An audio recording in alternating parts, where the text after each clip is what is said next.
inspiring young and old to take up aviation. We're talking with Nate Abel Flying Club in the hangar.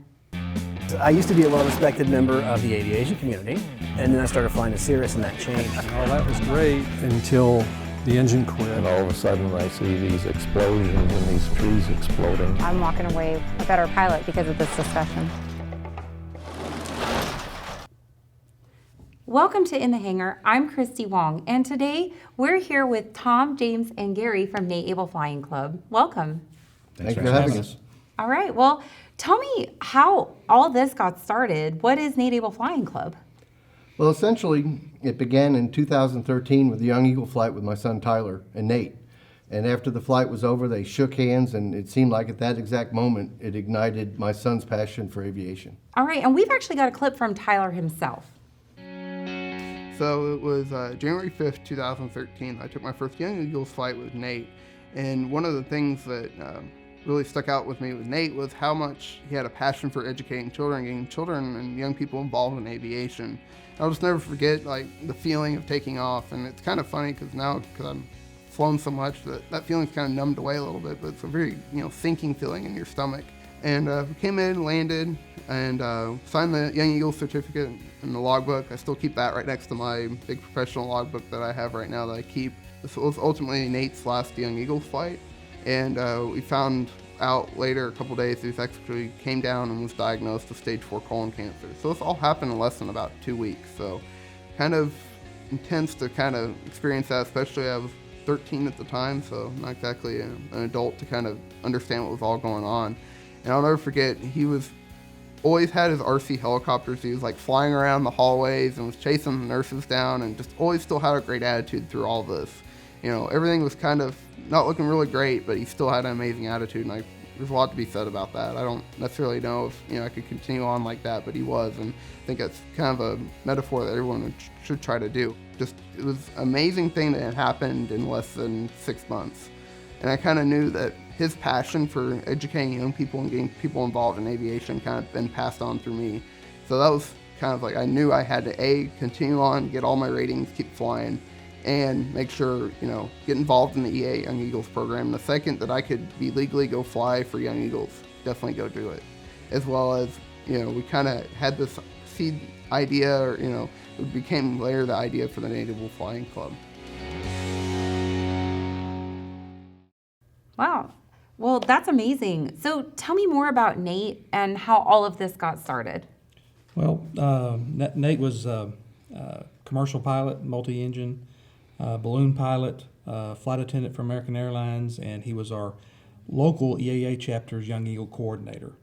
And I became friends with him through a few Young Eagles events, and he actually dated my niece for a while. I didn't ask him to do that, but you'd have to know Nate to know that he would appreciate that humor. He just loved teaching, sharing his love of aviation to other people, young people especially. And unfortunately, we lost him to colorectal cancer about 5 years ago. And we started an event called Fly Kids for Nate. And what the first year was to raise funds to help offset his medical expenses. And so we, the Beacon restaurant at Hicksfield had a pancake breakfast and donated the profits from that. There was and we obviously had a Young Eagles event in coordination with that.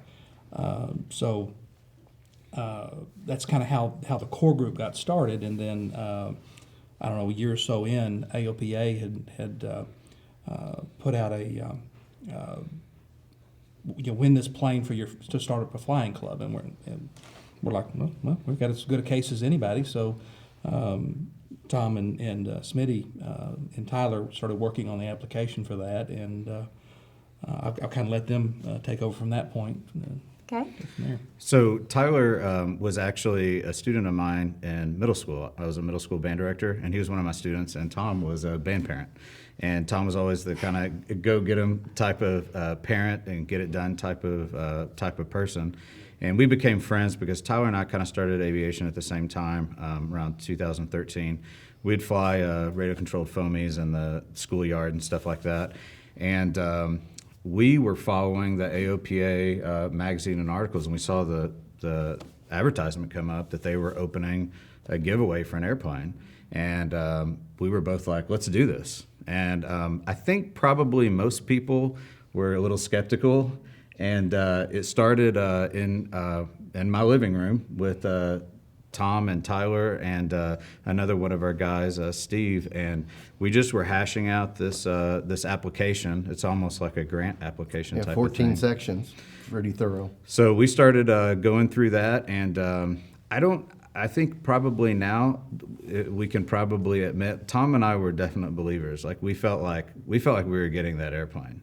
And we met Pat Brown at one of his Rusty Pilot seminars, and began communicating with him, and he was real supportive and everything. And as far as the actual giving away of the airplane, we had been talking to him about setting up the flying club, and he was encouraging us on our submission. But the way that the whole thing was set up was a complete surprise ambush type situation at one of our local FBOs.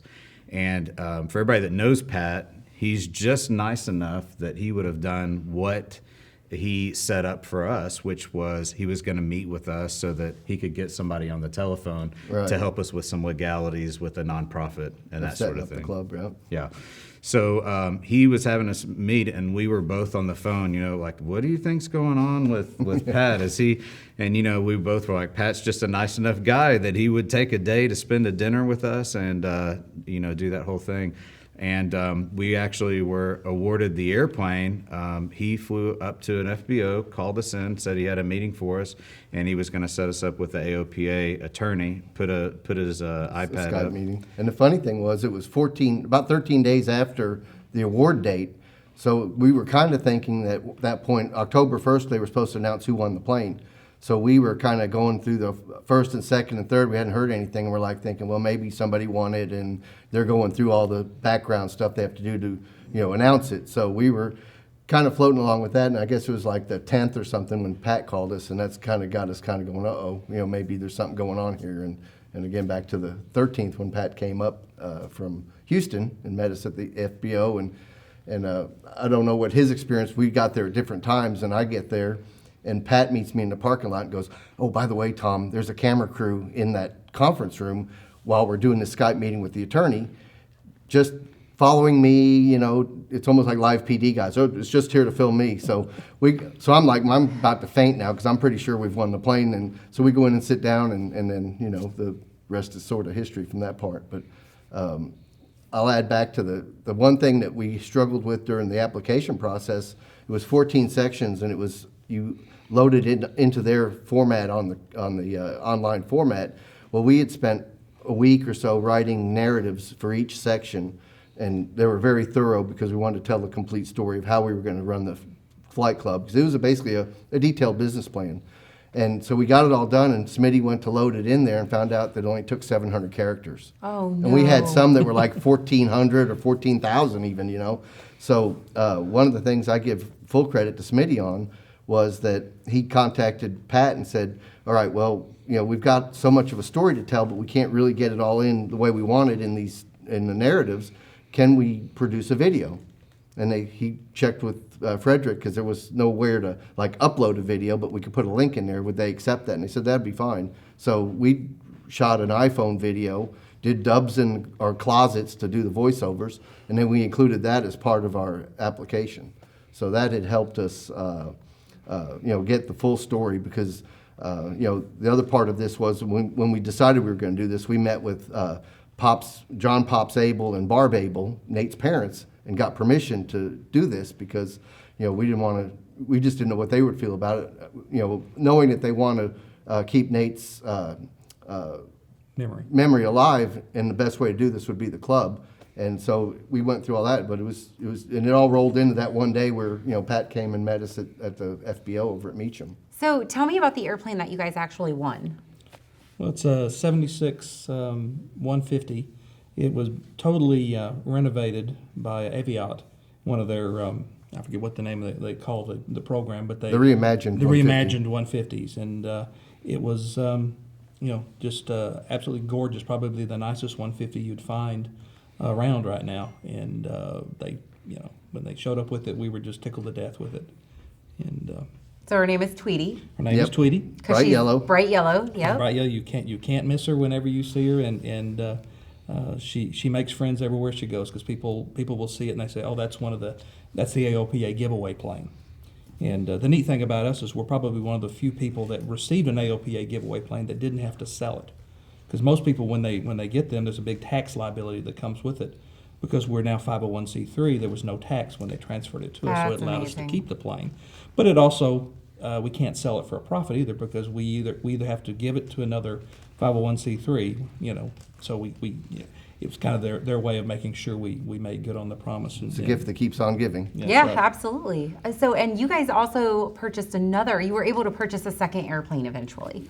Yeah, the club became quite popular quite quick, and we decided to limit around 25 people so that it was available for the students, which was the real reason for joining the club. Now, not every member of our club's a student, but the focus of the club is teaching young and old people to fly. We have a lot of student pilots.